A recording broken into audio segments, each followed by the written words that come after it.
back in the studio trying to give out some information. Hopefully we still alive and breathing. Politicking Our Way with Nate Jenkins. Let's get the particulars out of the way. First, let me do that disclaimer that everything that you're about to hear from me are my thoughts, my words, my statements, directly from this guy here, Nate Jenkins at Politicking Our Way. They're not associated with Red Sage Productions, Off the Rack Industries, any of our producers, this station, across the fader, anyone associated with this broadcast. They don't have nothing to do with what I'm about to say. This is all me and mine. Everything coming out of this little brain here.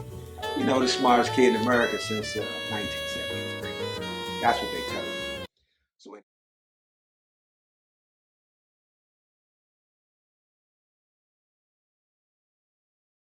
So anyway, let's get into play, man. Let's talk about the state of play in America today. It's been a while since we talked. And as my grandmother always said, if you don't have nothing nice to say, just don't say nothing. So I haven't had a whole lot of nice to say, man.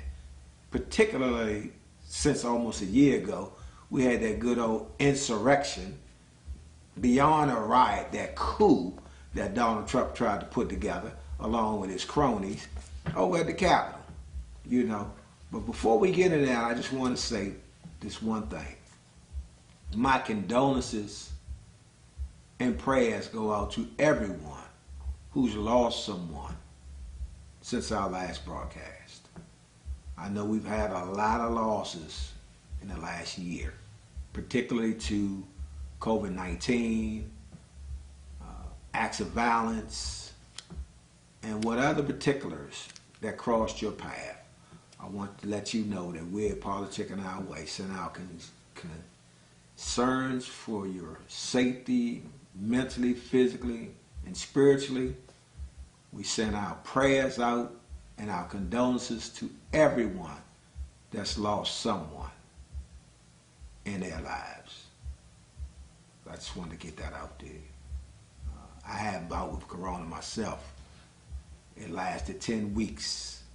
And I had long haul symptoms that last for 9 months. So I know the difficulties of that battle. We'll get into that a little bit later, but I just wanted to start off with that sentiment. So let's do this. Let's talk about the state of play. What is the state of play? It's like any other game. You look at the game, you want to know what's going on right now. What's the state of play? So this is Politicking Our Way. So let's do what we do. Let's talk about politics. But we're going to keep it right where we at. We not up here, we not down there, we right here. Right? So we politicking our way. When I worked at the White House, they used to tell me, you black folks don't care a lot about politics. Y'all just take what we give you and run with it. I said, no, Slim. We politic our way. We in the barber shop, the beauty salon, at the kitchen table, at the cookout. Oh, we talks about what we talk about. And we put our own flavor to it. A lot of cursing, a lot of spitting, a lot of pushing around, and definitely some ebonics. So, as you know, this is Politicking Our Way. The language may get colorful at times. If you can't stand it, heat, get the fuck out the kitchen. Love you. See you when you get back. So let's talk about that little topic of insurrection and what it means for us. We're going to start off with some facts. The facts are criminals always going to be criminals. I should know. Personally, I've had my bout with criminality. So it's not so much the action or even the thought. It's the framework that you operate out of that may be criminally based. So let's look at America, man. Come on, man. Let's be honest. Ain't nobody fall on Plymouth Rock. They came here running from persecution and prosecution. So they left the good old UK and other countries, came to America looking for some refuge, ducking the man, skirting the law, all of that. Whatever you might think about those first colonizers, let's just be honest and say the basis for their travel here was criminal. And when they got here, they did some criminal activity. Like, take some folks' land. You can't discover a land that already had people on it. We had Native Americans. They were Native Indians, not necessarily Americans, because America didn't exist at that time. So, you know, those folks that came and colonized, they did some criminal activity. And because of that, they started a country based on criminal laws that kept them in power, because they thought they were the superior of the individuals that occupied the earth.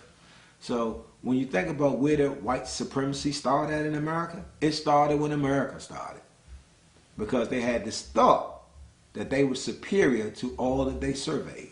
All the land, all the inhabitants, all the animals, everything. They thought they knew better, were better, did better.